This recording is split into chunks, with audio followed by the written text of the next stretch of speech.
आलम हजरत इमाम हुसैन अलैहिस्सलाम के मौके पर टोबा सिटी में सिक्योरिटी के फुल प्रूफ इंतजाम किए गए हैं। ये मरकजी जुलूस जंग रोड टोबा के मरकजी इमाम बारगाह से दिन 10 बजे सैयद आसफ हुसैन शाह की क़ियादत में बरामद होगा। मकबूल तारक की रिपोर्ट। ये मरकजी जुलूस अपने मखसूस रास्तों से होता हुआ जंग रोड, सदर बाजार, लाला चक, हैदरी चौक, डाकखाना चौक से होता हुआ वापस जंग रोड टोबा के मरकजी इमाम बारगाह पर पहुंचकर इख्तिताम पजीर होगा। इस मरकजी जुलूस में दाखिला वाक थ्रू गेट से मुमकिन है।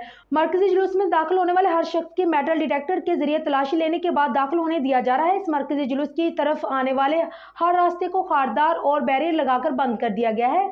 मरकजी जुलूस में खवातीन की शिरकत की वजह से उनकी तलाशी के लिए लेडी पुलिस एहलकारों की ड्यूटियां भी लगाई गई। छतों पर माहिर निशाना एहलकार तैनात किए गए हैं। जिला पुलिस टोबा की जानिब से इस मरकजी जुलूस की सिक्योरिटी के लिए 250 पुलिस अफसरान और जवान तैनात किए गए हैं। इस मरकजी जुलूस के इर्द गिर्द के इलाकों में एलीट फोर्सेज और फाल्कन पुलिस के दस्ते गश्त कर रहे हैं। किसी भी खतरे के पेश नजर अजाफी नफरी भी तैनात की गई है।